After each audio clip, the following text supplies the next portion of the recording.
IVF के बारे में बताइए।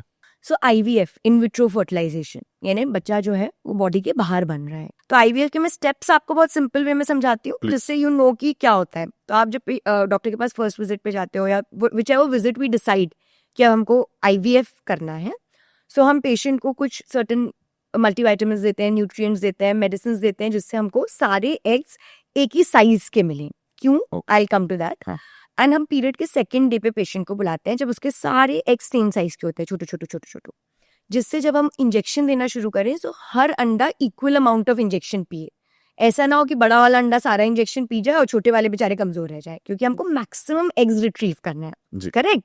सो देन हम डे 2 से डे 10, 11, 12 डिपेंडिंग ऑन पेशेंट को कितना ईल्ड मिल रहा है, कितनी जरूरत है, उसकी एज क्या है, एएमएच क्या है, हम इंजेक्शन देते हैं। एंड लगभग हमारे जब majority follicles around 18 mm to 20 mm के हो जाते हैं, डिपेंडिंग ऑन एग काउंट कितना है, ईस्ट्रोजन का वैल्यू कितना है, ट्रिगर देते हैं। ट्रिगर के anywhere between 34 to 36 hours, depending on every doctor, अलग अलग प्रैक्टिस होती है। हम वो एग्स को रिट्रीव करते हैं, यानी निकाल लेते हैं बॉडी से बाहर, उसको बोलते हैं oocyte रिट्रीवल। उसमें पेशेंट को एम्प्टी स्टमक बेहोशी दी जाती है, एकदम माइल्ड, ऐसा नहीं कि कोई ट्यूब व्यूब डाली जाती है, यहाँ से आईवी लाइन से बेहोशी दी जाती है।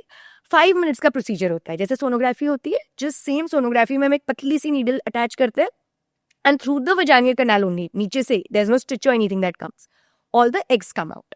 एग्स निकालने के बाद हम हस्बैंड को या जो भी पार्टनर है उसको हम बोलते हैं कि आप अपना सीमन दीजिए, and then we take now both the eggs and the semen to the lab, जो एम्ब्रियोलॉजी लैब होता है।